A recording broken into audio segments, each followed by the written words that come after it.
paz, no nome de Jesus. Amém? Motivo de alegria, mais uma vez estarmos aqui reunidos para adorar e exaltar o nosso Deus. Certo? Peço que abram suas Bíblias no Salmo 96, certo? Quem puder ficar de pé também, por favor, aqueles que puderem. Salmo 96.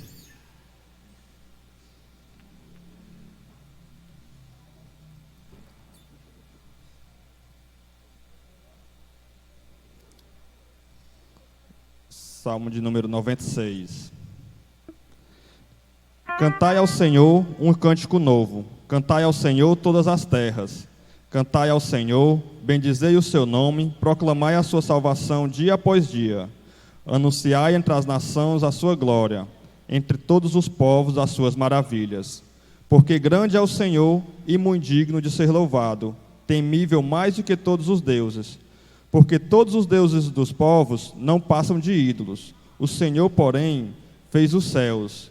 Glória e majestade estão diante dele, força e formosura no seu santuário. Tributai ao Senhor, ó famílias dos povos, tributai ao Senhor glória e força.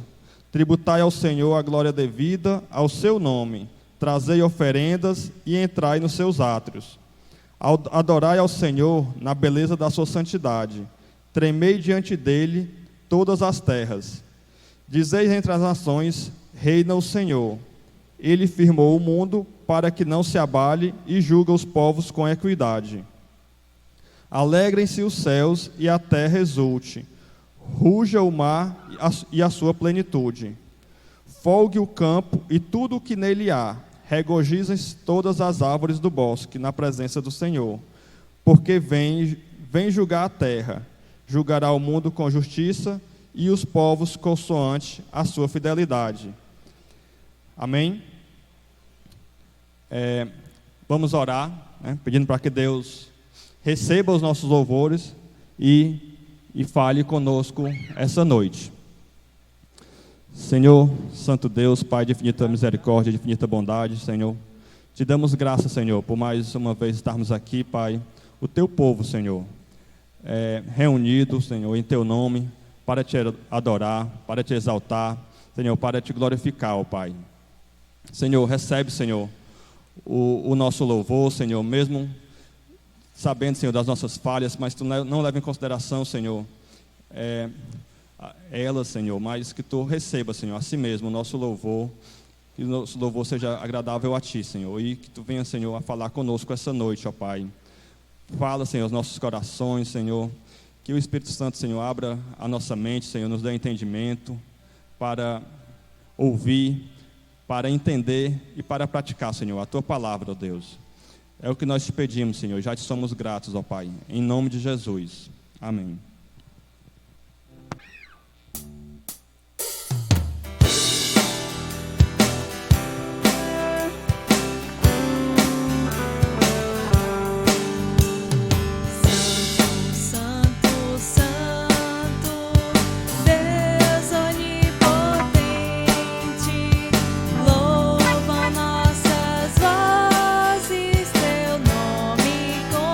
Fervor.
Abramos mais uma vez nossa Bíblia. Agora, 2 Pedro, capítulo 4, versos de 8 a 9. Segunda carta de Pedro, capítulo 4, verso de 8 a 9. Não, capítulo 3. 2 Pedro 3, 8 a 9.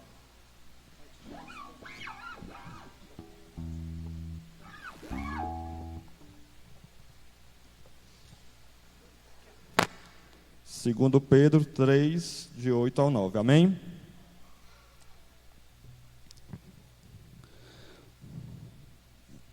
Há, todavia, uma coisa, amados, que não deveis esquecer, que para o Senhor um dia é como 1000 anos, e 1000 anos como um dia. Não retarda o Senhor sua promessa, como alguns a julgam demorada. Pelo contrário, Ele é longânimo para convosco, não querendo que nenhum pereça, senão que todos cheguem ao arrependimento. O profeta Ezequiel, no seu livro, afirma que Deus não tem prazer na condenação e na morte do ímpio. E sim, ele apela para a conversão do seu povo, para que assim nós vivamos. Aqui na carta de Pedro, Pedro afirma que a aparente demora da volta de Jesus nada mais é do que a sua longanimidade, para que mais pessoas se arrependam e se voltem para Ele. E neste momento do culto, nós temos mais uma oportunidade, de reconhecermos as nossas transgressões, os nossos pecados, nos arrepender e pedir a Ele que venha nos perdoar, certo? Então, vamos orar a Deus, reconhecendo, a Ele o quanto falho nós somos e pedir que Ele nos perdoe, certo? Vou dar um momento para cada um fazer uma oração própria, pedindo esse perdão a Deus, e depois nós quebramos o silêncio com uma oração em conjunto. Oremos. Ó Senhor Deus, Pai bondoso, Pai que não leva em consideração, Senhor, os nossos pecados, Senhor, mas e sim, Senhor, leva em consideração, Senhor, a Tua justiça, ó Pai, que foi feita, Senhor, através de Jesus Cristo, ó Deus. Por isso, Deus, neste momento nós, arrependidos, Senhor, e contritos, ó Pai, somos gratos, Senhor, pelo perdão, Senhor, que Tu nos dá esta noite, Senhor. Senhor, infinitas são as nossas fraquezas, infinitas são as nossas transgressões, ó Deus. Mas, arrependidos, Senhor, nós Te pedimos, ó Pai, que nos perdoe, nos lave, Senhor, nos redima, Senhor, de todo o pecado, ó Deus. Ó Senhor, obrigado, Senhor, pela Tua graça, Senhor, que é infinita, Senhor, diante de nós, Senhor, que somos tão imerecedores, Senhor, tão falhos, mas que o Senhor tem uma infinita misericórdia, ó Pai. Ó Senhor, obrigado, Senhor. E Te peço, Senhor, ser conosco, ó Deus, esta noite, Senhor, e nos fortalece, Senhor, nos fortalece sempre, Senhor, para que nós não venhamos, Senhor, a mais pecar contra Ti, Senhor. Que o Teu Espírito, Senhor, esteja sempre conosco, nos guardando, nos protegendo, Senhor, e sempre nos autodenunciando, Senhor, diante do pecado, ó Pai. E que nós, a cada autodenúncia, Senhor, nós nos arrependamos e estejamos dispostos, Senhor, a não mais pecar contra Ti, ó Deus. Ó Senhor, faz assim, Senhor, que nós Te pedimos e já Te agradecemos, ó Pai, em nome de Jesus. Amém.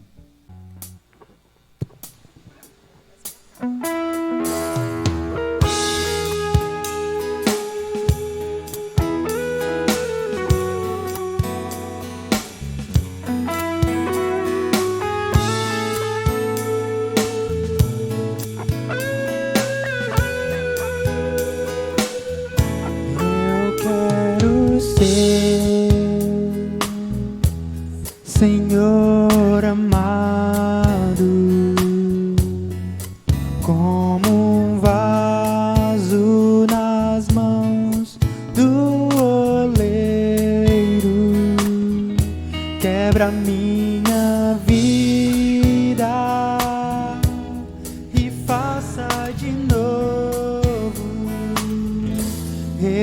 quero ser,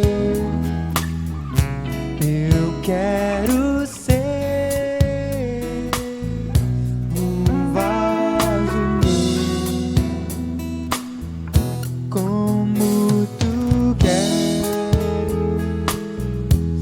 Senhor amado.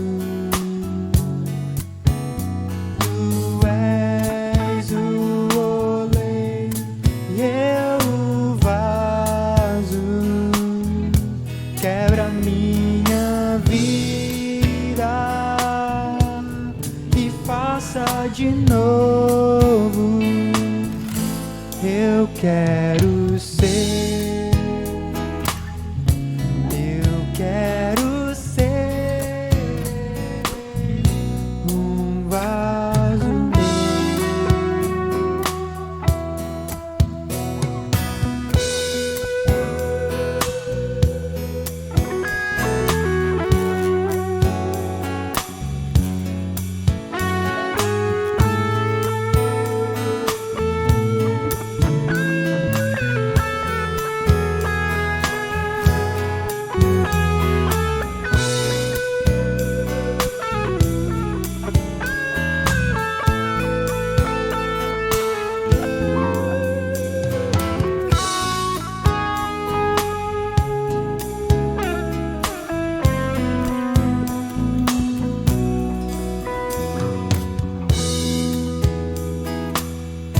Eu quero ser, Senhor amado, como um vaso nas mãos do oleiro. Quebra minha vida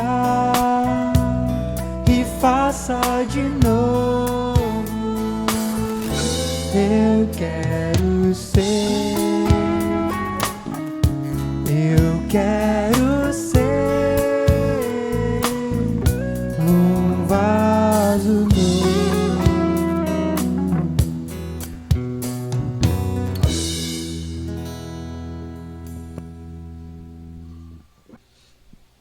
Neste momento, nós queremos dar as boas-vindas a todos que estão aqui esta noite, principalmente nossos visitantes também que vieram nos prestigiar, adorar o nosso Deus, certo? Dizer que são todos bem-vindos à casa do Senhor e voltem sempre, certo? Vamos louvar o Senhor. Convido a igreja a se colocar de pé. Vamos nos alegrar no Senhor nesse momento.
profundo mar.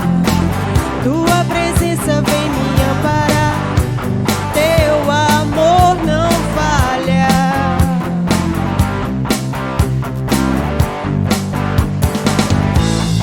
Difícil era o caminhar. Nunca pensei que eu fosse alcançar. Teu amor não falha.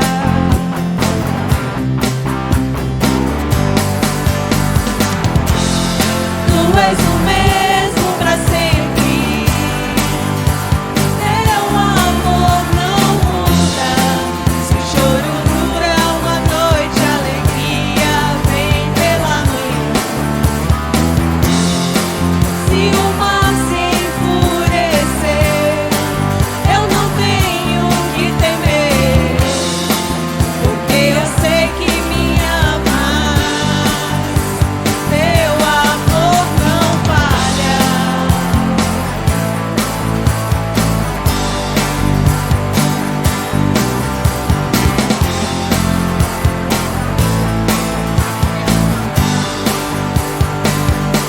Tu fazes que tudo coopere para o meu bem.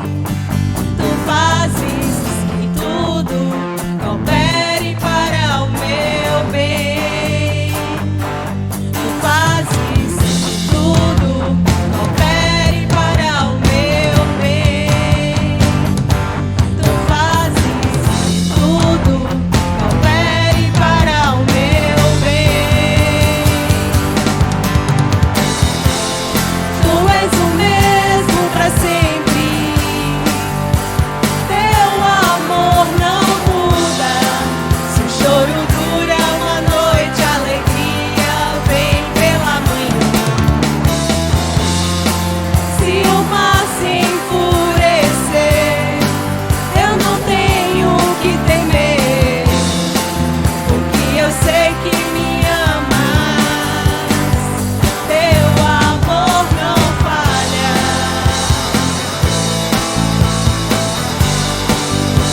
Teu amor não falha.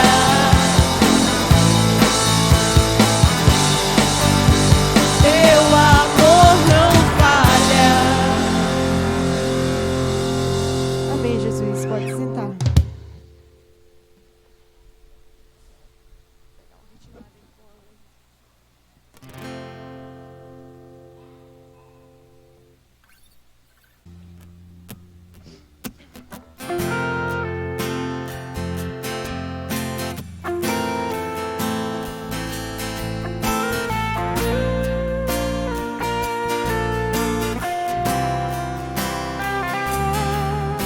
Esta paz que sinto em minha alma não é porque tudo em mim vai bem. Esta paz que eu sinto em minha alma é porque eu amo o meu Senhor. Não olha as circunstâncias, não, não, não. Olha o seu amor.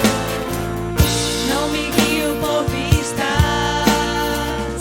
Alegre estou. Não olha as circunstâncias.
Meus amados e minhas amadas de Deus, a graça e a paz da parte de Deus e de Cristo Jesus o Senhor. Amém?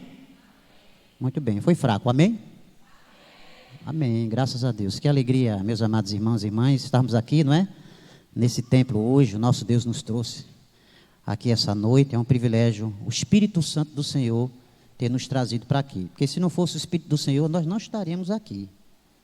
Nós estaríamos em casa, não é? Assistindo televisão, lá no Zap Zap, no Instagram, no Facebook, mas pela graça de Deus, o seu Espírito nos trouxe aqui. Se Ele nos trouxe aqui, nós temos que aproveitar esse momento, o máximo que a gente puder, para absorvermos da sua palavra, dela podermos crescer espiritualmente, extrairmos ensinamento para a nossa vida e, acima de tudo, aquilo que a gente aprender, ensinar para os outros sobre o que Cristo nos ensinou e evangelizar. Amém? Então eu convido você com muita alegria a abrir a palavra de Deus no livro de Revelação, livro de Apocalipse, capítulo de número 6. Para quem está vindo a primeira vez aqui na igreja, se tiver algum visitante, nós temos... sim, as crianças, perdão, os pequenininhos. Vem a Nicole, vem os meninos, vem as meninas. Vamos orar pelas crianças. Enquanto as crianças vão chegando, você vai abrindo aí Apocalipse capítulo 6, viu? A gente vai ler esse capítulo. Enquanto as crianças vão chegando, você vai encontrando aí esse texto do livro de Revelação, Apocalipse. E enquanto as crianças forem chegando, a gente vai orar pelas crianças. Deixai vir a mim os pequeninos e não os embaraceis, porque dos tais é o reino dos céus, disse o Senhor Jesus. Então vamos orar. Eu vou orar tanto pela exposição da palavra, como para nós, né, aqui, como pela exposição da palavra às crianças que estarão ali também sendo alimentadas, bem como as professoras, as tias, estarão também sendo alimentadas pela palavra no culto preparado especialmente para as crianças, com a mensagem dirigida na linguagem delas. Vamos orar. Pai santo e querido, obrigado, Deus maravilhoso, pela vida de cada criança, pela vida de cada pai, de cada mãe, que trouxe os pequeninos aqui para este tempo, nessa noite, para eles aprenderem verdades da Tua palavra, aprenderem sobre Deus, aprenderem a amar o Senhor Jesus. Em um tempo, ó Pai, que precisamos tanto de paradigmas, de modelos de cidadãos que carregam consigo os valores do Teu reino, nós pedimos ao Senhor que essas crianças cresçam assim, incutidas nelas, ó Deus, os valores do reino do Senhor, que elas sejam homens e mulheres do Senhor, instrumentos do Senhor, para testemunhar esse reino maravilhoso do Senhor Deus, para viver os valores desse reino nessa sociedade tão deturpada, tão carente, ó Deus, de paradigmas e de modelo de pessoas que de fato amem ao Senhor. Capacita cada uma das professoras, obrigado pela vida delas, pelos seus pais também que tiveram o cuidado de trazer as crianças até a casa do Senhor. Pedimos pela mensagem também, que hora iremos pregar, que o Senhor fale ao meu, ao coração de cada irmão, de cada irmã, de cada visitante, de cada pessoa que entrou no templo aqui nessa noite. E a nossa oração, Pai, rogamos assim, em nome de Jesus. Amém. Muito bem, meus amados irmãos, nós vamos então ler o texto de Apocalipse. Eu estava dizendo aqui que quem está vindo aqui pela primeira vez, se porventura tiver alguém, nós temos pregado mensagens aqui no livro de Apocalipse. Alguns meses atrás, Deus colocou em nosso coração de trazer mensagens baseado neste livro de Apocalipse, e dissemos aqui por que nós resolvemos trazer mensagens no livro de Apocalipse. Dissemos que o livro de Apocalipse, em uma das primeiras mensagens que a gente pregou, é um livro que nós não precisamos ter medo dele, é um livro que, na verdade, ele, na sua mensagem geral, ele vai trazer aqui o relato acerca da vitória de Cristo sobre o diabo, sobre o inferno, sobre os inimigos, e a vitória da igreja também, que apesar de viver em um tempo difícil, de perseguição, aqui o texto vai tratar das perseguições da igreja e uma série de outras coisas, mas o final da história é um final glorioso, em que Cristo se mostra vencedor, e a igreja, juntamente com ele também, se mostra vencedora, juntamente com o Cordeiro de Deus. e nós estaremos eternamente com o Senhor. O livro de Apocalipse é um bálsamo, eu falei isso também, para aqueles que se encontram em lutas, passando por momentos difíceis. A gente precisa focar sempre em termos dessa visão escatológica do fim. E como bem aqui, corroborando aqui com o que a gente vai, inclusive, falar e pregar, como bem aqui foi cantado aqui pelos irmãos e por nós aqui, não olho as circunstâncias, olho o seu amor, não me guio por vistas, ou seja, não é por aquilo que eu estou vendo, eu me guio por aquilo que Deus prometeu na sua palavra, eu me guio por aquilo que vai acontecer, pelas promessas do fim dos tempos, pela vida gloriosa que teremos com o Senhor Jesus. Então, não são as circunstâncias que devem desanimar a gente, ou fazer a gente parar, não é, no meio do caminho. Não pare no meio do caminho, não pare, porque a vitória de Cristo é certa. A coisa que a gente aprendeu também aqui, é que tem muita gente que às vezes dá a Satanás um poder que ele não tem. Tem medo do diabo, tem medo das coisas que ele faz. Tem gente que fala, ai meu Deus, né? Esses dias eu estava conversando com uma mulher, ela estava com medo de morar na casa dela, porque ela disse que a casa tinha sido amaldiçoada, e parece que a maldição estava passando para a família, coisa desse tipo, e com medo de morar dentro da casa, uma pessoa crente, cristã. Tem muita gente que ainda tem essa ideia, né, de maldição hereditária, que é a maldição que fizeram, que trabalho que fizeram para os meus avós, pega em mim. Crente pensando assim, com medo dessas coisas. E crente não pode pensar assim, porque nós pertencemos a Cristo, pertencemos a Deus. Cristo venceu na cruz e nós já vencemos juntamente com Ele. Quando Ele venceu na cruz e você resolveu caminhar com Cristo, Cristo te resgatou, você passou a ser um vencedor também. Aí você não pertence mais ao diabo. Eu até estava aqui dizendo uma vez que mesmo que você queira ir para o inferno, você não pode mais, porque você não pertence a você mesmo. Aquele que o Pai me dá é meu, de modo algum o lançarei fora, e ninguém os arrebatará das minhas mãos. Nós pertencemos a Cristo, estamos amarrados a Ele, dele somos. Então vamos ver o que é que o texto da palavra de Deus nos diz. Nós não vamos pregar nesse assunto. O tema dessa noite é o juízo de Deus, sinal de sua punição e proteção. Esse é o tema, o juízo de Deus, sinal de sua punição e proteção. Como é o tema?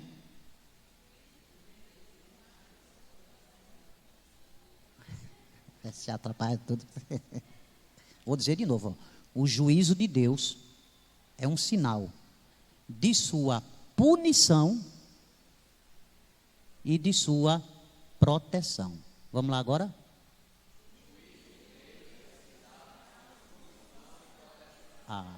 Agora valeu. Apocalipse capítulo 6. Eu trouxe aqui a Bíblia NVI, Nova Versão Internacional. Nós costumamos ler mais na versão atualizada, mas preparando esse sermão, eu entendi que a tradução dessa versão, ela vai ficar melhor para aquilo que eu pretendo falar, a tradução da NVI. Na verdade, eu gosto mais da NVI. Nós temos a maioria das pessoas usam mais a versão revista atualizada. A NVI é uma versão que ela está mais próxima dos textos originais. Então, ela tem uma interpretação mais fidedigna dos textos originais. Se eu pudesse, eu faria com que toda a igreja usasse só a NVI. Mas o pessoal já está acostumado a usar a atualizada, mas hoje eu queria fazer a leitura na NVI. Você vai perceber que é um pouco diferente da sua versão, se você estiver usando aí a versão atualizada, se você estiver usando a versão corrigida, ou qualquer outra versão, ela é um pouco diferente. Mas nessa noite eu preferi usar essa versão. Diz assim, Apocalipse capítulo 6, verso do 1 ao verso de número 8. Eu vou usar aqui essa primeira perícope, essa primeira parte aqui. Na verdade, esse capítulo 6 vai tratar de 7 selos, e a gente vai trabalhar apenas 4 desses 7. Observei quando o cordeiro abriu o primeiro dos 7 selos.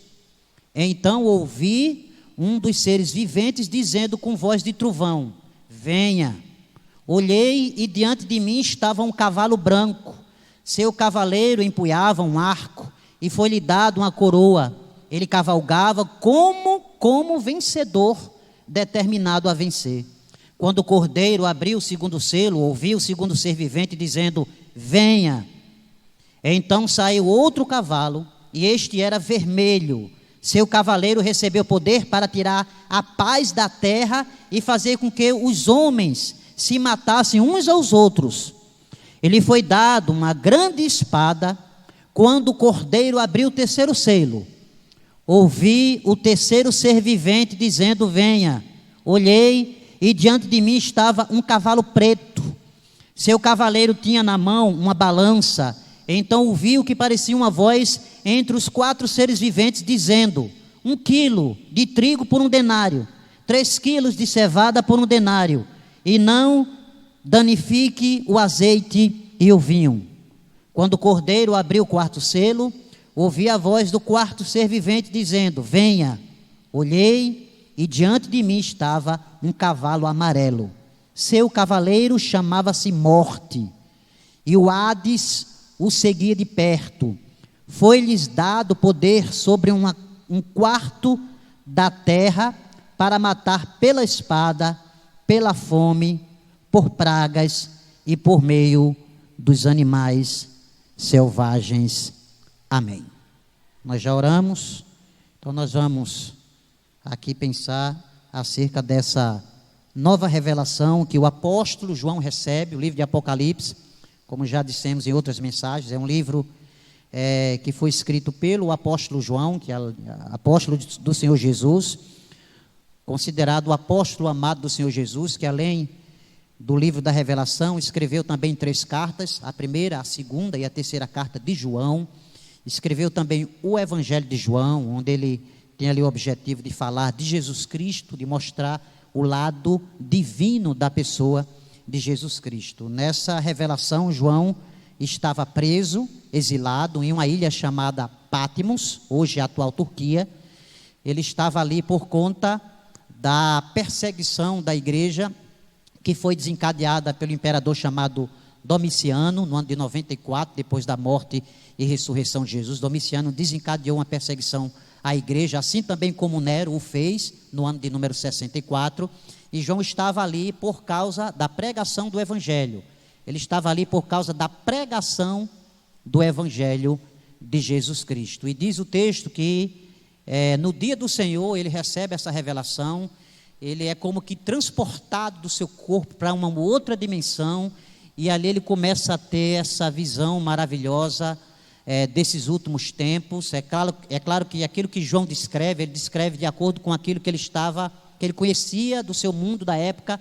Então as figuras que aparecem aqui no livro de Apocalipse, o livro de Apocalipse ele é recheado de figuras de linguagem, de maneira que a gente não pode interpretá-lo de forma literal. Cada figura de linguagem que aparece aqui tem o seu significado, tem uma mensagem por trás. E João estava descrevendo coisas que, no mundo de sua época, possivelmente ele não tinha contato. Eram coisas que estavam muito além daquilo que ele conhecia, né, do mundo, do contexto em que ele vivia. E aí ele passa a descrever essa revelação maravilhosa. É claro que a revelação foi dada pelo Senhor Jesus Cristo. João escreve, mas a revelação é do Senhor Jesus Cristo. Segundo alguns comentaristas, chegam a dizer que foi uma revelação dada apenas para o povo daquela época, mas nós entendemos que essa revelação não só serviu para o povo da época em que João estava escrevendo, para a igreja daquela época que vivia um período de perseguição, de muita perseguição, mas a mensagem do livro de Apocalipse ela é extremamente atual para a igreja de hoje e para a igreja de amanhã, para a igreja de todas as gerações. Foi para a igreja naquela época, foi para a igreja da Idade Média, foi para a igreja do século passado, é para a igreja do século atual e será para a igreja até a vinda do nosso Senhor e Salvador Jesus Cristo. É de fato um livro que traz muito conforto, irmãos, para nós, pelo menos para mim, que tenho me debruçado sobre o estudo de Apocalipse para poder produzir os sermões. Eu tenho sido imensamente edificado, confortado pela palavra que a gente vê aqui, e me sinto cada dia mais firme em poder saber que o diabo está vencido e que nós somos mais que vencedores por meio daquele também que nos amou. Uma das afirmações mais maravilhosas sobre Deus que nós encontramos na Bíblia está lá, na primeira carta que o próprio apóstolo João aqui escreveu, 1 João capítulo 4, versículo de número 8, nós temos ali o apóstolo João dizendo que Deus é amor.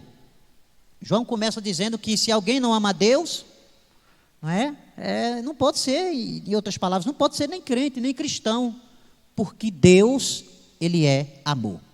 Essa é uma das afirmações mais magníficas da palavra do Senhor. Deus, Ele é o quê, irmãos? Deus, Ele é amor. Mas o grande problema é quando nós olhamos para essa afirmação e nós a definimos como uma descrição completa do ser e do caráter de Deus, e esquecemos que da mesma forma que Deus, Ele é amor, Deus também é um Deus de juízo. Inclusive, como bem leu aqui o liturgo, no Salmo 96, lá no último versículo, que de fato Deus virá para julgar a terra, julgará o mundo com justiça, e os povos consoante as suas iniquidades. Então, sim, afirmamos que Deus é amor, Ele é um Deus de amor, mas Ele também é um Deus de juízo. Agora, é importante dizer aqui que o juízo de Deus também é uma manifestação do amor de Deus. E é importante a gente falar isso para que a gente não crie uma caricatura de Deus, de um Deus perverso, de um Deus ruim, de um Deus que só vem para castigar. Tem gente que tem essa imagem de Deus.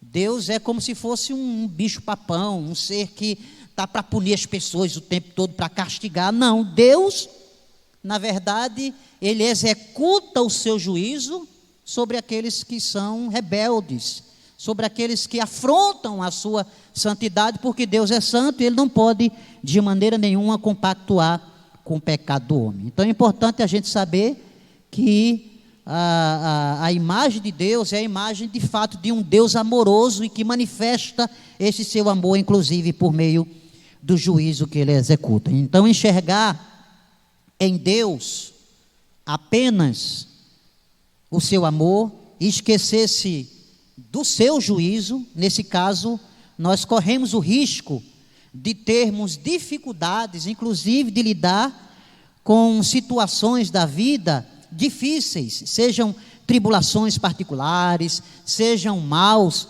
gerais. Dúvidas sempre vão surgir. Quando a gente pensa num Deus de amor, a gente às vezes fica pensando, né, como é que parece uma incoerência, como é que um Deus que é tão cheio de amor não impediu, por exemplo, a guerra da Ucrânia. Crianças ali estão morrendo, pessoas estão, famílias inteiras sendo dizimadas, pessoas sofrendo sofrimento que você nem imagina, e às vezes a gente fica aí, como é que é isso? Todas essas tribulações que nós estamos vendo em nossos dias seriam simplesmente obra do acaso? Seria apenas a decorrência natural de decisões humanas, decisões erradas, egoístas? Seria resultado de uma permissão passiva de Deus? Muitas são as questões que vêm à nossa mente, meus amados irmãos, mas afirmamos que tudo o que acontece está no controle de Deus, é por permissão de Deus. Então é bom sempre lembrar que a Bíblia ensina que o Deus de amor também é justo juiz que castiga a maldade humana. E aí quando a gente fala que, não é, o juízo de Deus é sinal de punição e proteção, a proteção vem quando Deus pune o pecado da igreja para purificá-la. Isso é bom. Quando Deus muitas vezes trabalha em nosso coração, quando às vezes a gente está passando por um momento de luta e tribulação por conta de nossa desobediência, de nossas desobediências a Deus, e Deus então vai tratar a nossa vida. Nós vamos falar sobre isso.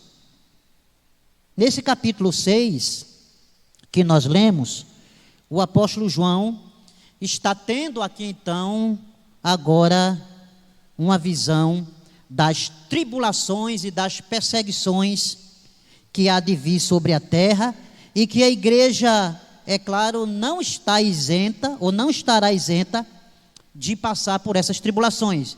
De certa forma nós já estamos vivendo essas tribulações. Os 7 selos, meus amados irmãos, descritos aqui nesse capítulo 6, eles são exatamente símbolos de tais tribulações que representam a punição de Deus, o juízo de Deus em punir o mal e purificar a igreja. Veja que o texto inicia dizendo que o cordeiro começa a abrir os 7 selos. Versículo 1: observei quando o cordeiro abriu o primeiro dos 7 selos. Cordeiro aqui abre os 7 selos. Esse cordeiro é o próprio Senhor Jesus. Lembremos que no capítulo 5, aqui também de Apocalipse, o versículo de número 9, nós já inclusive falamos um pouco sobre isso, diz que entoava um novo cântico dizendo: digno és, digno quem? Cristo Jesus. Jesus é digno de tomar o livro e de abrir os selos, porque foste morto e com o teu sangue compraste para Deus os que procedem de toda a tribo, língua, povo e nação. Cada selo, irmãos, o texto vai aqui apresentar que quando rompido, ele apresenta um símbolo. Então vamos de forma breve falar, como eu já falei nessa noite, de 4, são 7 selos, que aqui esse capítulo 6 descreve, mas eu queria aqui falar dos 4 primeiros selos, e procurar entender como a visão desses selos se aplica às nossas vidas nos dias atuais. Os 4 primeiros selos dá lugar aos símbolos também, aparecem aqui também os personagens, além dos cavaleiros, nós temos os cavalos, cada um com uma cor definida, seus cavaleiros, e também descreve aqui 4 seres viventes. Então são 4 cavalos com seus cavaleiros e 4 seres viventes. Na escritura, quando a gente vai estudar aqui o simbolismo do cavalo, a gente vai ver que o cavalo geralmente ele está associado, ele é mencionado em conexões com os conceitos de força, de terror, de guerra, de conquista. Aqui nesse contexto, esses cavaleiros e esses cavalos, eles estão trazendo aqui o terror. O conceito aqui de fato é que esses cavalos, eles vêm para trazer o terror, para trazer a guerra, para conquistar por força, para enganar. Esse é o contexto desses cavalos que aqui aparecem. Então nós vamos aqui ao primeiro selo, quando, versículo de número 1, observei quando o cordeiro abriu o primeiro dos 7 selos, então ouvi um dos seres viventes, dizendo com voz de trovão. Não se sabe, irmãos, quem são esses seres viventes, possivelmente anjos, mensageiros do Senhor. Então o primeiro versículo diz que o primeiro selo é aberto e vem o primeiro ser vivente, dizendo com voz de trovão: venha. Quebra aqui o primeiro selo, o primeiro ser vivente vem, e aqui ele está diante do trono de Deus, com voz de trovão dizendo: vem, convocando aqui, revelando aqui, que a convocação vem do trono de Deus. O juízo vem do trono de Deus. De certa forma, o que acontece vem do trono de Deus, porque Ele é soberano, Ele é Senhor, controla tudo, até as coisas que acontecem à nossa volta. Cordeiro abre o livro e Ele diz: vem, a voz vem do trono de Deus, a convocação vem do trono de Deus, o juízo é derramado sobre a terra, vem, vindo do próprio Deus, e como falamos aqui, como sinal de sua punição, mas também como sinal de sua proteção, para proteger a igreja, purificar a igreja. O juízo de Deus, irmãos, vem para nos purificar. Capítulo 3, inclusive, verso de número 19, desse mesmo livro de Apocalipse, o texto diz: eu repreendo e disciplino a quantos amo. Sê, pois, zeloso e arrepende-te.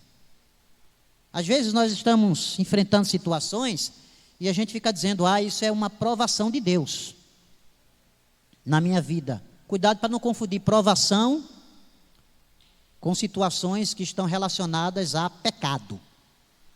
Uma provação, geralmente, ela acompanha o cristão quando ele está muito bem, quando ele está firme, quando ele está servindo a Deus com amor, e às vezes Deus permite que ele seja provado.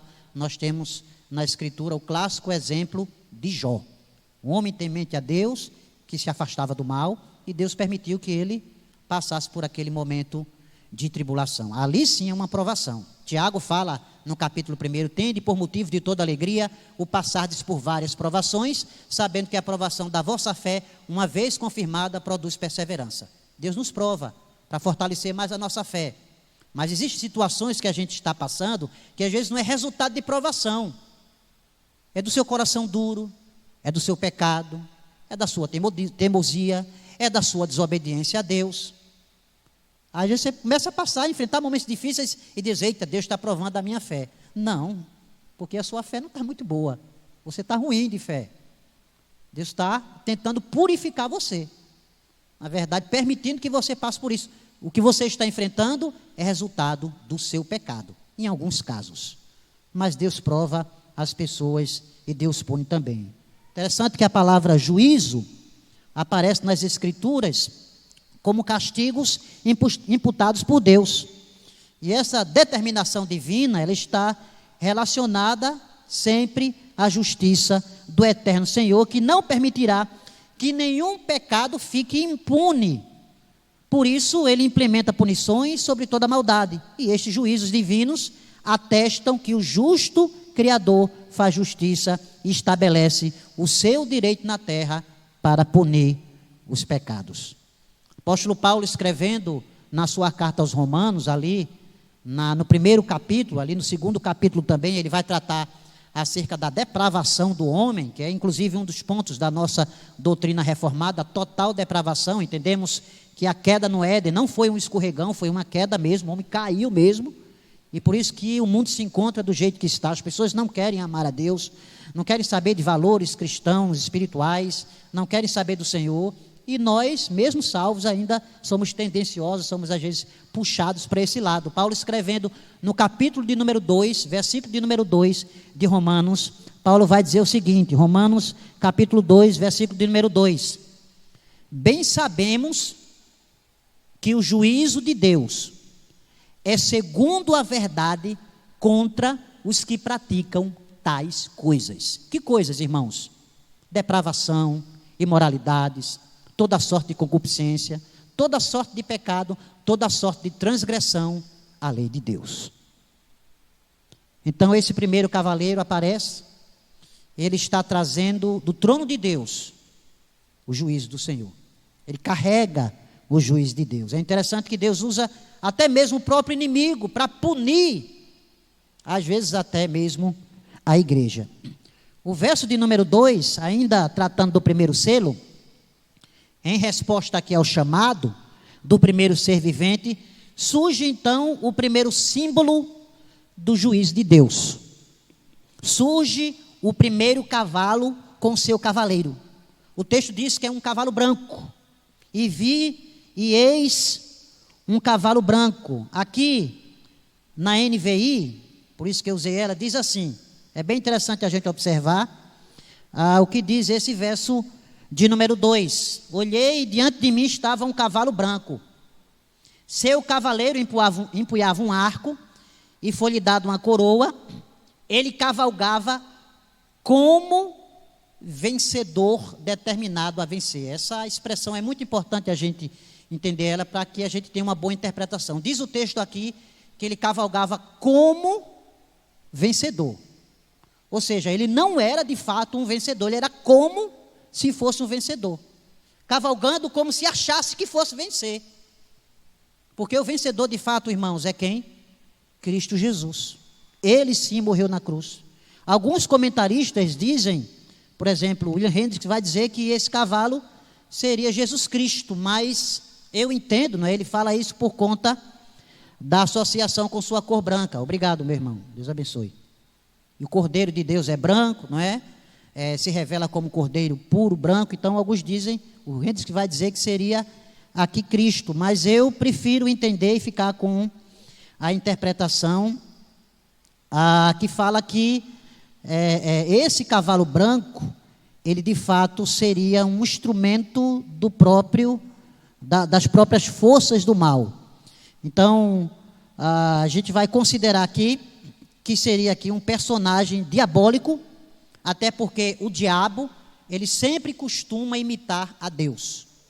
Ele sempre costuma imitar a Cristo. Então a melhor interpretação é que junto com os demais cavaleiros, porque os demais cavaleiros são representantes do mal, do diabo, então esse primeiro também não poderia ser diferente, é o diabo, Satanás, que é representado aqui como uma força que procura derrotar os santos por meio da opressão.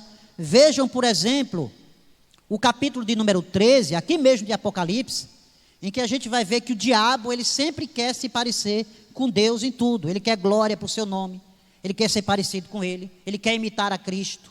E muitas pessoas, inclusive, o seguem achando que ele é o próprio Cristo. Capítulo 13, versículo de número 11, diz assim, veja aí, Apocalipse 13, 11. Vi ainda outra besta emergir da terra. Possuía 2 chifres, parecendo o quê? Cordeiro. Eis o Cordeiro de Deus que tira o pecado do mundo. Lembra João Batista definindo Jesus Cristo como Cordeiro de Deus? O diabo quer ser um cordeiro também. Mas falava como dragão. Então ele parecia. Tinha uma propaganda antiga, não é? De um produto cosmético que dizia Denorex. Use, não é? Denorex parece, mas não é. Parece um produto, não é? Que é ruim, mas de fato não é. No caso do diabo é o contrário. O diabo parece Deus, parece Cristo, mas ele não é. Ele é falso. Ele é uma falsificação. Satanás também aparece fazendo até grandes sinais miraculosos, assim como Cristo fazia. Aqui agora no verso de número 13, vimos o verso de número 11. O verso de número 11 que diz: vi ainda outra besta emergir da terra, possuía 2 chifres, parecendo cordeiro. E o verso 13 também do capítulo 13 vai dizer: também operava o quê?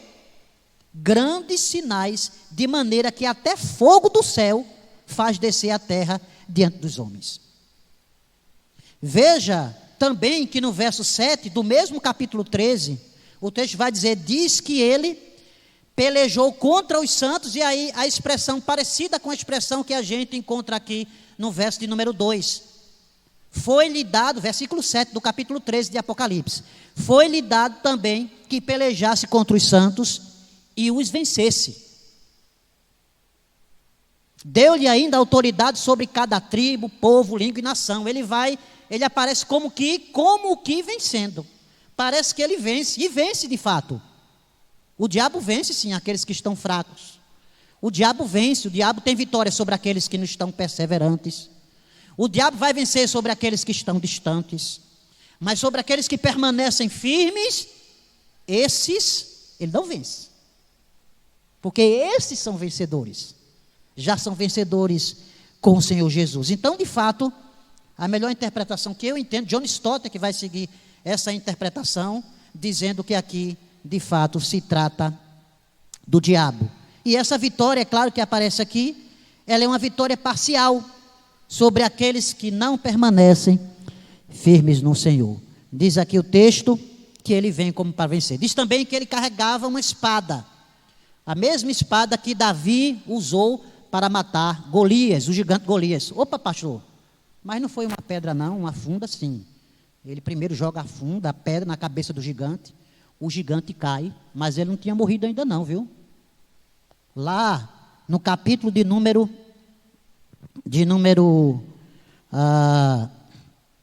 17 de 1 Samuel, versículo de número 51, a gente vai ver que a morte vem assim, com essa figura de um guerreiro carregando espada e que parece que vem para matar todo mundo. 1 Samuel 17, 51 diz assim, 1 Samuel 17, 51, Davi correu, pôs os pés sobre ele, sobre o gigante, desembaiando a espada do filisteu, acabou de matá-lo, cortando-lhe a cabeça com ela. Então ali o gigante ainda não tinha morrido, ele vai morrer depois por meio de uma espada. Então a gente vai ver daqui a pouco também esse símbolo da espada aparecendo aqui mais adiante. Então no capítulo 13, versículo 4 a 8, assim como Cristo, Satanás também é visto sendo adorado. Até nisso ele quer imitar Jesus. Nós estamos aqui para adorar quem? Adorar a Cristo. Mas existem lugares aí que adoram Satanás. Você sabia que existe a igreja de Satanás? De pessoas que se reúnem para adorar Satanás em Recife. Uma vez eu estava indo para a minha igreja, no meio do caminho, eu encontrei um pessoal vindo tudo de preto. Aí eu disse, que coisa estranha, um monte de gente assim. Aí depois eu fiquei sabendo que eles eram satanistas. Existia uma igreja que se reúne para adorar Satanás, glorificar o nome de Satanás. Porque ele, de fato, nunca deixou de ser invejoso. Esse capítulo 13, versículo 4 e 8, o texto diz o quê? Verso 4 e 8. E adoraram o dragão, porque deu a sua autoridade à besta.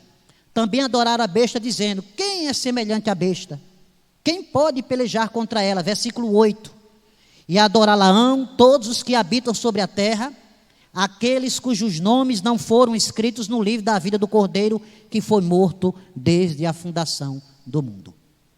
Existem pessoas sim adorando a Satanás, e ele gosta disso, ele quer ser adorado, ele quer ser exaltado, ele quer tomar para si a glória que só pertence a Deus, ele não está satisfeito, mesmo sabendo que está derrotado, ele quer parecer com Deus. Então esse primeiro cavaleiro branco é Satanás, até porque todos os demais cavaleiros vão se apresentar trazendo aqui a destruição. Chegamos então ao segundo selo, versículo 3 e versículo de número 4.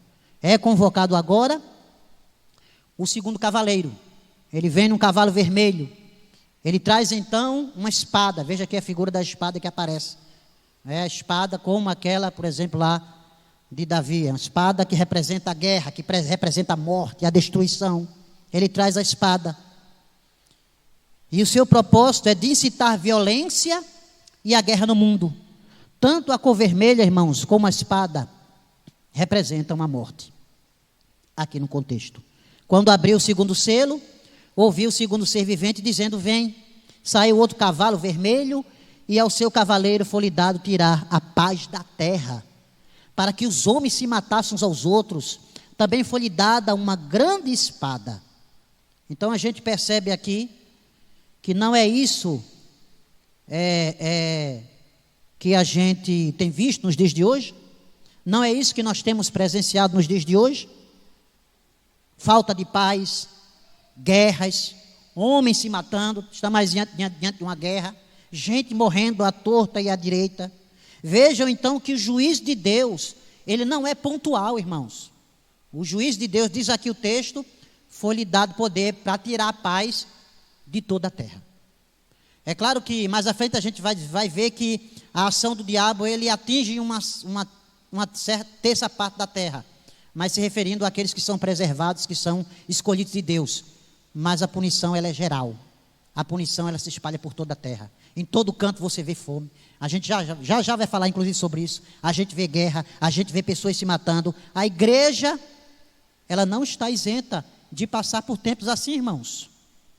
Pelas tribulações. Muitos crentes estão sendo mortos por causa das perseguições de sua fidelidade a Cristo. Inclusive, a partir do 5º selo, você vai ver aqui o juízo de Deus que é derramado, inclusive sobre aqueles que amam a Deus, e muitos são mortos, os mártires que são mortos por causa da pregação do Evangelho. A igreja não está isenta de passar por perseguições. Lucas, capítulo de número 21, o evangelista Lucas, escrevendo o verso de número 12, do capítulo de número 21, diz o texto, antes, porém, de todas essas coisas, lançarão mão de vós e vos perseguirão, entregando-vos às sinagogas e aos cárceres, levando-os à presença de reis e governadores, por causa do meu nome. Alguns comentaristas dizem que todos esses males, eles são dirigidos aos cristãos, aos crentes. Sim, eles são de fato dirigidos aos crentes também. Os crentes também passam por lutas e tribulações, mas eles são dirigidos a todas as pessoas, inclusive aqueles que não amam ao Senhor. Os sinais desses juízos, inclusive, foram anunciados pelo Senhor Jesus. Em Mateus, capítulo de número 24, versículos 5, 6 e 7, de Mateus 24, o Senhor Jesus vai dizer ali, falando com os discípulos, porque virão muitos em meu nome, dizendo, eu sou Cristo, enganarão a muitos, e certamente ouvireis falar de guerras, rumores de guerras. Vede, não vos assusteis, porque é necessário que assim aconteça, mas ainda não é o fim. Porquanto se levantará nação contra nação, reino contra reino, e haverá fomes e terremotos em vários lugares. É ou não é o que a gente está vendo hoje? Estamos ou não estamos vivendo um tempo de tribulação? Mas não se assuste, porque você será preservado. Se você estiver pecando contra Deus em pecado, aí você vai entrar aí no meio, no bolo, para ser tratado, para ser lapidado. Então esse cavaleiro, ele traz isso. O juízo de Deus aqui representado é a morte, são as guerras, são as tribulações vindo sobre o mundo.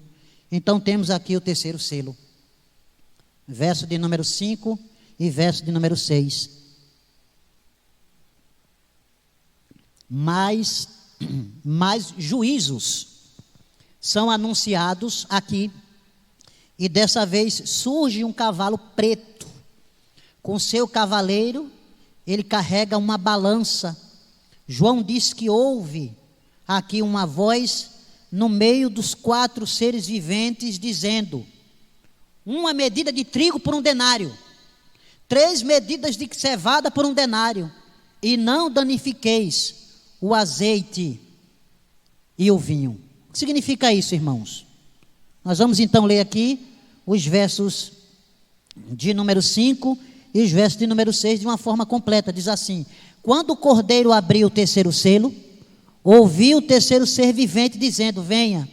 Olhei, diante de mim estava um cavalo preto, seu cavaleiro tinha na mão uma balança.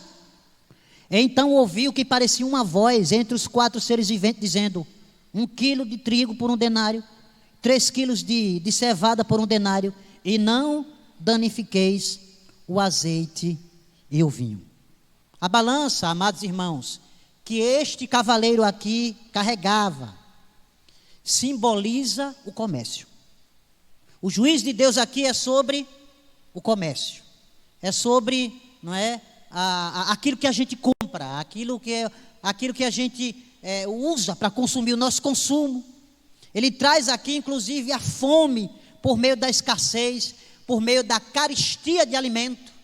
A expressão que aparece aqui, 1 medida de trigo por 1 denário, 3 medidas de trigo por 1 denário, é o salário de um dia de trabalho, que naquela época é representado aqui por 1 denário, que mal dará para comprar os cereais, para alimentar uma família, e não se poderá comprar aquilo que é básico. Aí aqui apresenta aqui o texto dizendo: e não danifiqueis o azeite e o vinho. São coisas básicas. E até isso está sendo prejudicado. As pessoas não estão conseguindo comprar nem mais azeite nem vinho. As pessoas hoje estão comprando ovo ao invés de carne. E olhe lá que às vezes nem ovo está dando mais para comprar. A gente vai no mercado todos os dias e as coisas... O mundo não é só aqui não. E veja que coisa interessante. Não é só aqui não. Por incrível que pareça, os Estados Unidos está vivendo um tempo de inflação. Eles estão com inflação alta lá. Os americanos, que são tão arrogantes, que se acham os melhores do mundo, estão aí agora vivendo uma crise. O problema do petróleo está afetando todas as nações. Essa guerra com aquele país tão pequeno e com a Rússia tão grande, parece tão distante de nós, está afetando o mundo todo, irmãos. Estamos tendo os reflexos dessa guerra aqui. Petróleo, não é agora há pouco, mais uma vez. O óleo diesel aumentou. O combustível aumentando. Jorge aí, que trabalha aí com o seu carro para cima e para baixo, né, meu diácono? Às vezes com a mão assim: ai meu Deus, vai aumentar mais, vai aumentar mais. Daqui a pouco, o que é que a gente vai usar? Lembro que na época, num filme dos Trapalhões, Didi, não é? Didi usava, um dos filmes antigos, ele usava banana para botar dentro do tanque de combustível para o carro funcionar. Não sei se você assistiu um filme desse antigo, não é? Que bom seria se a gente pudesse. Eu acho que nem banana dá, né? Porque hoje eu comprei uma palma de banana, 10 bananas, foi R$6. Não sei não o que é que a gente vai usar, mas na água... Não é energia, tem os carros agora elétricos, que as pessoas usam a energia do jeito que está. Quem é que consegue comprar carro elétrico? O jeito realmente é a gente se apossar das nossas amadas bicicletas. E eu já estou me programando para comprar uma para mim. É porque a caristia não deu. Mas quando der, vocês vão ver, pode ter certeza, pode esperar, viu? Só uma questão de tempo, vocês vão vir aí com uma bicicleta, né? Abaixar aqui um pouco Que bucho. Então, irmãos, o texto diz: o trigo substituído pela cevada, porque já não dá mais para comprar o trigo, que seria, para eles naquela época, a comida de qualidade, aquilo que é mais básico. Então, veja que o texto diz aqui, não é? Uma medida de trigo por 1 denário. Aí depois já muda, 3 medidas de cevada por 1 denário. Já não dá mais para comprar o trigo. Agora é a cevada, que é mais simples, que é mais barato. Não é? Que é o que a gente está vendo hoje, praticamente, nos nossos dias. Irmãos, esses sinais, a gente fala assim, não é? Mas é como dizer assim, a gente ri para não chorar. Porque realmente é triste, viu? É triste a gente chegar num supermercado e ver 1 quilo de cenoura por R$12. Um pacote de café por R$8, 7. Coisas básicas, aquilo que é básico está sendo afetado. Isso é o que, irmãos? O juízo de Deus sobre a terra. Você não sabia disso? Pois está sabendo agora, nessa noite, nesse sermão. Você sabe que isso é Deus punindo o mundo por causa da rebelião do mundo sobre ele. E mais ainda, são os sinais do Senhor, os sinais dos últimos tempos. Louvado seja Deus, Cristo está voltando. Esses são sinais claros dos últimos tempos. Jesus está voltando. Chegamos então ao 4º selo. Versículo 7, versículo 8. Quando o Cordeiro abriu o 4º selo, ouvi a voz do 4º ser vivente dizendo: vem. E olhei, e eis um cavalo amarelo e o seu cavaleiro, sendo este chamado Morte. E o inferno o estava seguindo. E foi-lhes dada a autoridade sobre a 4ª parte da terra para matar a espada, mais uma vez aqui aparece a figura da espada, pela fome, com a mortandade e por meio das feras da terra. Ou seja, já que todos os cavaleiros trazem aqui a morte de um modo ou de outro, esse cavaleiro parece ser o ápice da fatal obra deste quarteto infernal. Eles são tão infernais que diz aqui o texto que o inferno eles os têm como seu companheiro e o inferno estava seguindo. Tão infernais eles são. É Deus permitindo que esses instrumentos diabólicos afetem o mundo. É claro que o diabo pensa que vai vencer, mas o mundo sim será afetado. O mundo sim passará por essas tribulações, o mundo sim passará por essas fomes. Não há como escapar. Essa guerra que está acontecendo, não tem como. É decreto divino, ela tinha que acontecer, outras acontecerão. Não há como acabar com a fome no mundo, ainda que a gente distribua milhões de cestas básicas. Eu chego até a pensar que em alguns casos a fome é quase que a pobreza é quase como que uma questão quase que existencial do ser humano por conta do seu pecado. Tem gente que gosta mesmo de viver na miséria. Tem gente que, se você der um apartamento para ele na beira-mar, ele não quer sair da sua situação de miséria, ele quer continuar ali, porque o pecado, não é? Essa questão existencial no que diz respeito ao pecado, a natureza pecaminosa, às vezes escraviza o homem nessa condição, nessa situação. Não são todos, é claro. Mas a gente está vendo isso e isso não vai acabar, irmãos. A fome não vai acabar. Isso também não deve fazer com que a gente pare de fazer uso de nossas ações sociais, de olhar para o pobre, ajudá-lo, o necessitado, estender a mão. Mas a pobreza sempre estará diante de nós. Só não a teremos quando nós estivermos na glória dos céus. Esse cavaleiro traz a fome. Ele traz a miséria. Ele traz também, é claro, a morte. Nós concluímos dizendo que os 4 cavaleiros, eles refletem aqui de forma clara a indignação de Deus sobre o mundo que tem se distanciado dele. Essa tem sido a razão da ira de Deus contra as nações.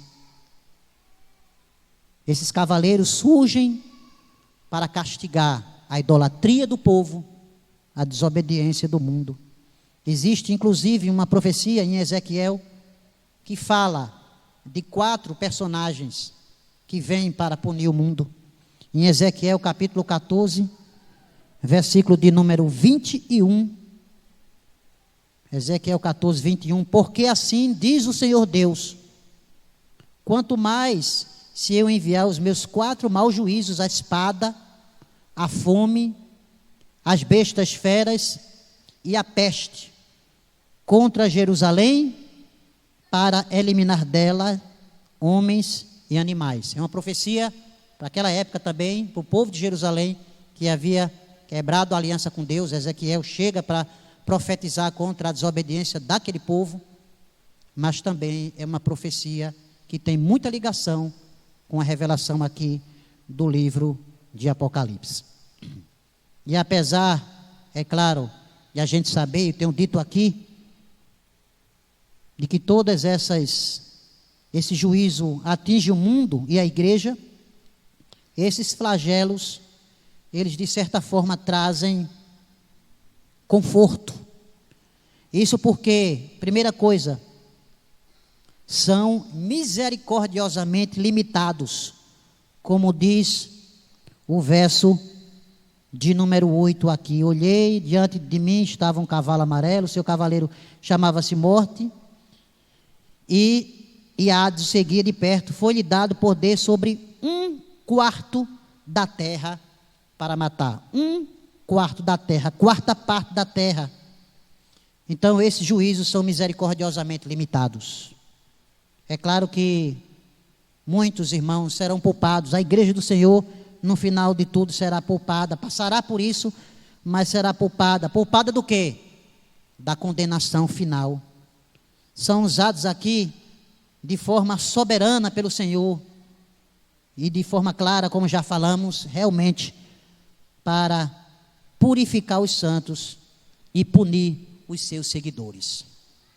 Provérbios 19, versículo de número 29, o autor aos Provérbios vai dizer: preparados estão os juízos para os escarnecedores e os açoites para as costas dos insensatos.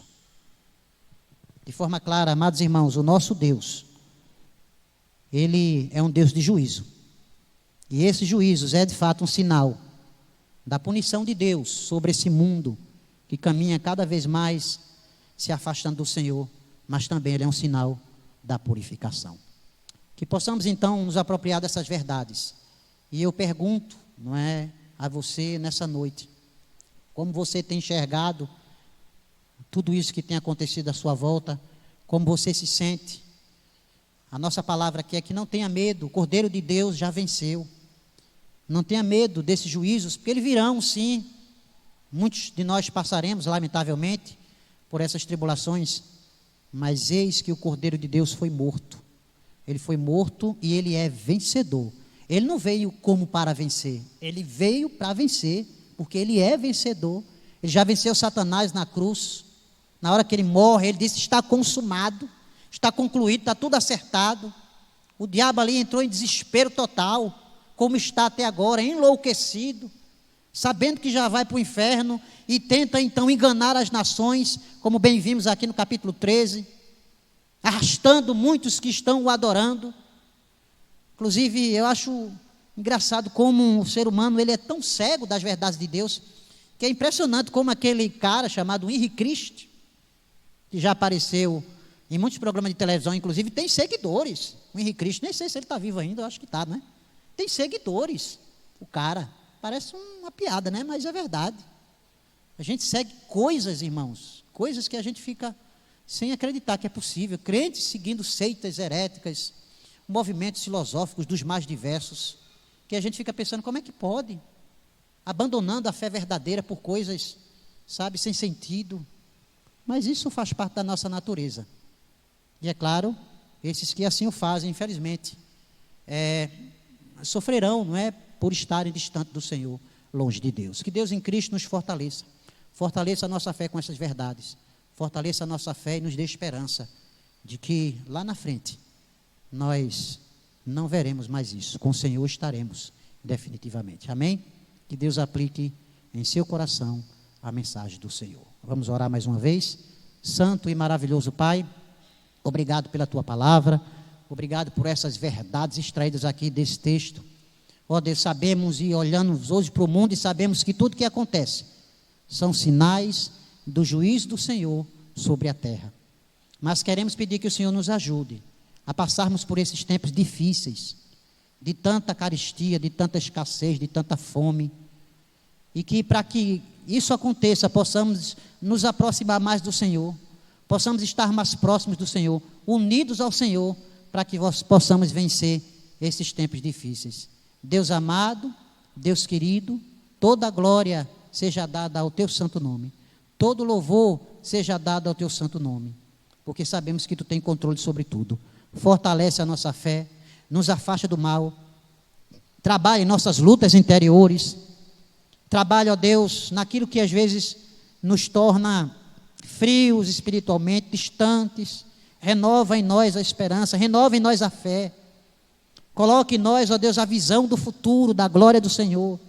Fortalece a tua igreja, como diz bem, ó Deus, o inário da nossa igreja, vem, fortalece e vivifica a tua igreja. Senhor, queremos um novo avivamento, queremos uma nova renovação espiritual. Assim oramos, assim rogamos, em nome de Jesus. Amém.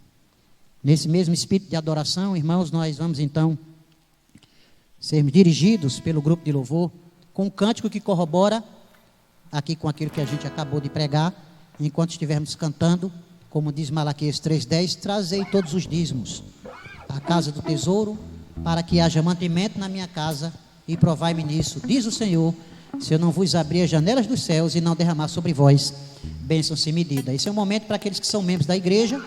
Se você está visitando, não se sinta constrangido. Se quiser contribuir, sinta-se à vontade, mas é um momento para aqueles que são membros da igreja. Vamos louvar a Deus e vamos contribuir ao Senhor.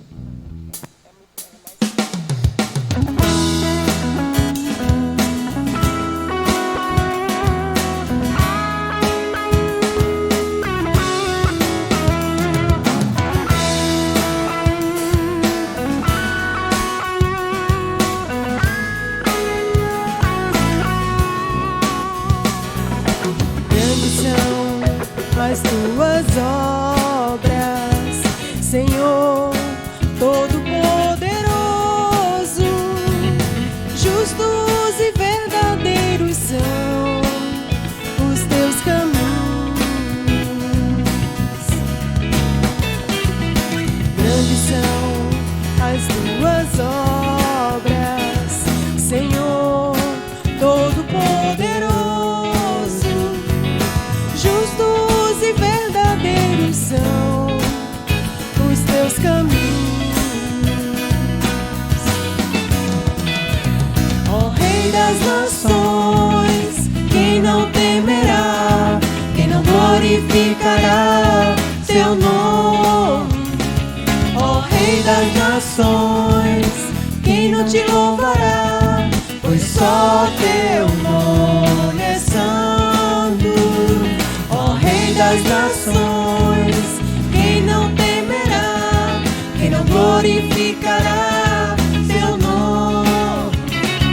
Ó Rei das nações, quem não te louvará, pois só teu nome é santo. Todas as nações virão e adorarão diante de ti, pois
Santo Deus, obrigado, Pai, por esse momento de ofertório que aqui tivemos. Obrigado, Pai, por esse culto maravilhoso que ora prestamos ao Teu santo nome. Pai amado, toda glória seja dada ao Teu santo nome. Deus, que a graça do Senhor Jesus, o amor de Deus, o nosso Pai, a comunhão, o poder e as consolações do Espírito sejam sobre nós, sobre o povo de Deus aqui presente e espalhado pela face da terra, hoje e para todo sempre.